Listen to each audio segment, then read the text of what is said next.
Karena apa? Dampaknya setelah itu. Nah sekarang ini dampaknya ke saya.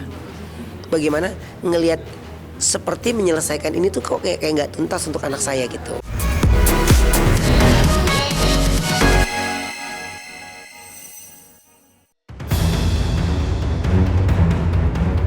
Pemirsa Silet, orang tua mana yang tidak merasa pilu saat anaknya mengalami hal yang buruk dalam kehidupannya? Begitu pula dirasakan oleh presenter kondang Ruben Onsu. Secara eksklusif kepada tim Silet, Ruben pun blak-blakan ungkap kelanjutan terkait kasus dugaan perundungan yang dialami buah hatinya. Ia mengaku cukup kecewa karena sudah sejak 3 bulan melayangkan laporan terhadap terduga pelaku, namun hingga kini masih belum menemukan titik terang.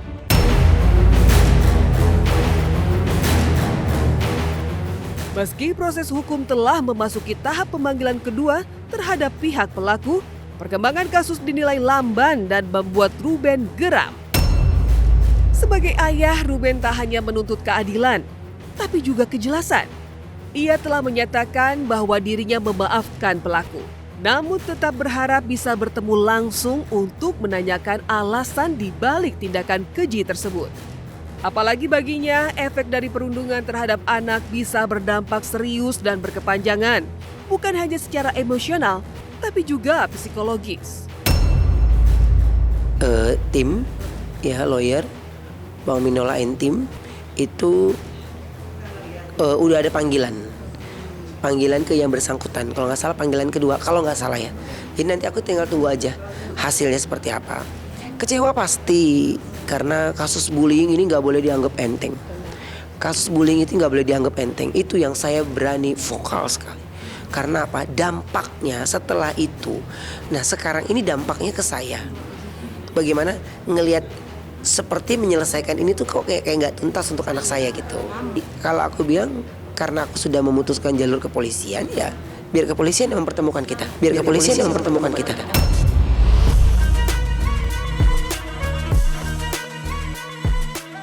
Di tengah rasa kekecewaan yang mendalam, Ruben Onsu memilih menenangkan hati lewat jalan spiritual. Ia kini rutin menggelar pengajian di kediamannya setiap 2 minggu sekali sebagai bentuk syukur sekaligus menguatkan batin menghadapi cobaan. Pengajian tersebut bukan sekedar doa bersama, tapi juga menjadi ajang silaturahmi penuh kehangatan. Suasana di rumah Ruben dipenuhi dengan hidangan melimpah, menunjukkan semangat berbagi dan kebersamaan yang ia jaga di tengah sorotan publik. Tak hanya itu, Ruben juga bersiap menjalani umroh keduanya. Kali ini bersama sang tante yang ia panggil Mama Ipa, sosok yang baru ia temui kembali setelah terpisah selama 42 tahun. Dan tadi malam, Ruben pun sudah terbang ke Tanah Suci. Allahumma la sahla illa ma ja'altahu sahla wa anta taj'alul hazna idza syi'ta sahla. Aku sampai masuk namanya di dalam Al-Qur'an, subhanallah. Ini iya lagi pengajian sebenarnya, lagi mencoba rutin ya, insya Allah jalan 2 kali dan terus dengan tema-tema yang lebih natural, lebih yang relate gitu. Ya alhamdulillah banyak yang datang dan terus udah selesai, nanti habis ini kita berjamaah untuk maghriban, baru habis berjamaah langsung makan. Aku mau berangkat umroh kan, jadi sama si mama dan terus ya biar kita doa juga bisa diberikan keselamatan ya, lancar. Masya Allah, saya langsung mengiyakan alhamdulillah jazakumullah khair, karena saya tidak mau kehilangan momen keistiqomahannya. Jadi yuk nanti di surga beliau akan ingat-ingat, oh waktu saya awal-awal Islam itu termasuk di antara yang ngasih masukan ada saya. Jadi itu yang saya kejar sebenarnya. Ada keterlibatannya. Kayak ketemu anak lagi. Mama kan punya anak 1. Anaknya kerja. Jadi kalau mama mau apa-apa tinggal telepon aja deh. Ben, mama sendiri nih, udah gitu bilang gitu, udah dijemput deh. Jadi tuh kayak ngerasa gimana ya, nggak tahu tuh.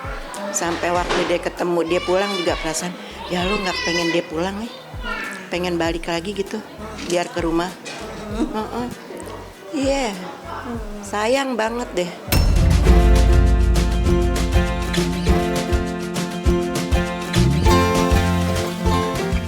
Kebersamaan Ruben dengan Mama Ipa yang baru ia temui kembali setelah terpisah selama 42 tahun menjadi momen emosional yang menyentuh banyak hati. Sosok yang akrab dipanggil Mama oleh Ruben itu pun dikenal sangat posesif dan perhatian. Ia bahkan khawatir jika Ruben tak memberi kabar seharian, sampai-sampai mengecek langsung makanan yang dikonsumsi Ruben, apakah terlalu pedas atau tidak. Tak berhenti di situ, Ruben juga mengungkap bahwa dirinya kembali menjalani ibadah umroh untuk kedua kalinya. Bukan karena pamer, melainkan karena kerinduan yang mendalam akan tanah suci. Ia tak ambil pusing dengan komentar netizen yang menyebutnya berlebihan. Bagi Ruben, perjalanan spiritual ini adalah bentuk pelarian hati dan penguatan jiwa mengejar ketertinggalan. Pedes gak? Ya Allah, pedes gak dia dong, jawabannya? Nggak boleh Uben yang parah, Mama. Dulu ceritanya. Sedang. Kalau nggak ngabarin dia rungsing. Nggak mau nonton lagi kata gitu.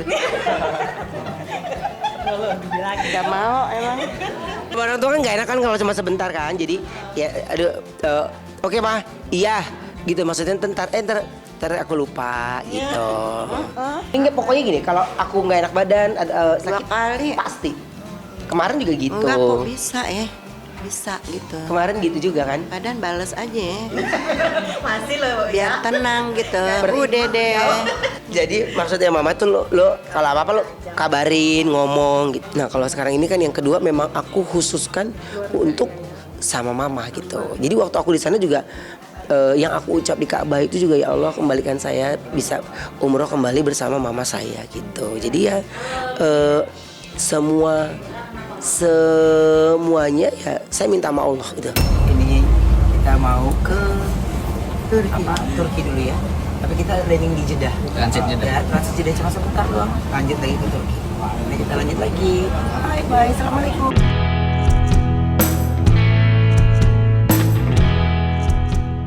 Gemasnya Abang L siap punya 2 adik. Hingga hamil Lesti tak suka bau, tapi ngidam wangi parfum seharga motor. Kebahagiaan tak hanya menyelimuti Ruben Onsu yang menjalani umroh kedua bersama Mama Ipa, tapi juga dirasakan oleh pasangan muda Lesti Kejora dan Rizky Bilar. Di tengah kesibukan mereka, momen sederhana namun penuh makna datang dari sang buah hati Abang L. Abang L sukses mencuri perhatian publik lewat tingkah gemasnya saat memberikan makan kura-kura kesayangan sang papa. Tak hanya itu, ia juga menunjukkan kemandirian luar biasa dengan menyiapkan sendiri kangkung untuk si kura-kura tanpa merepotkan sang bunda. Dikasih makan kura-kuranya ya. Udah ada sarapannya. Ini apa bun? Ini apa bun? Ada anggur. Udah ada anggur teman-teman. Sama kangkung ya. Teh. Udah dimakan. Langsung lahap teman-teman. Cunet Cini. Digabung jadi cewek cowok. Terus makan banyak ya. Cunet Cono. Ya Cunet Cono. Cunik Cuno kan?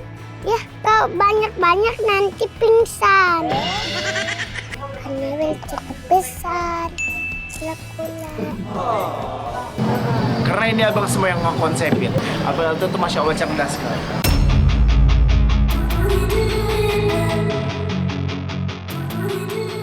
Di tengah kehamilan 6 bulan calon anak ketiga, Lesti Kejora tetap penuh perhatian sebagai ibu.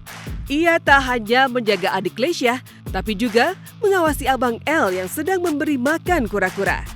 Sementara itu, Abang L menunjukkan sisi dewasa yang menggemaskan. Ia tak hanya mandiri dalam menyiapkan makanan untuk kura-kura, tapi juga sudah siap menyambut peran barunya sebagai kakak bagi 2 adik sekaligus. Iya, pilih-pilih sedia. Bekenan. Tingkatannya pun. Kak, Udah dikit-dikit. Nanti pingsan kok nggak dikit-dikit.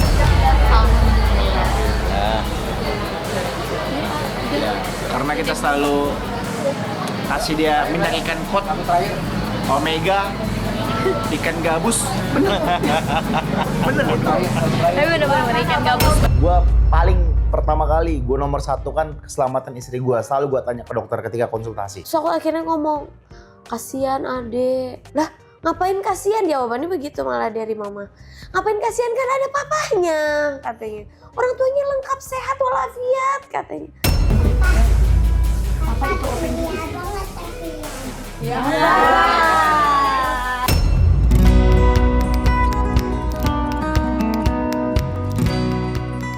Lantas, benarkah di tengah kehamilan, Lesti juga punya cerita unik, jadi sangat sensitif terhadap bau-bauan termasuk bau badan sang suami.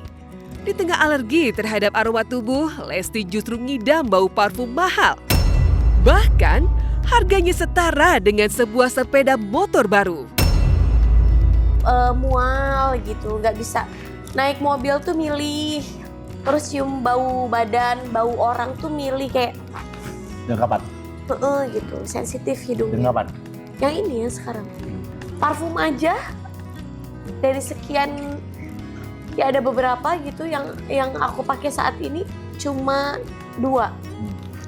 Yang dari Mami DP sama yang kakak beliin. Enggak. Yang ya Allah itu digitnya. Tahu-tahu habis botolnya. Ya yang pasti kita selalu konsultasi ke dokter. Aman mengenai keamanan, safe nggak kalau lahir lagi. Nah dokter, kalau udah dokter udah lampu hijau, udah netizen nggak usah menyimpulkan karena dokter pun sudah mengizinkan dan menganggap ini sudah aman, ya udah kita kira jalan.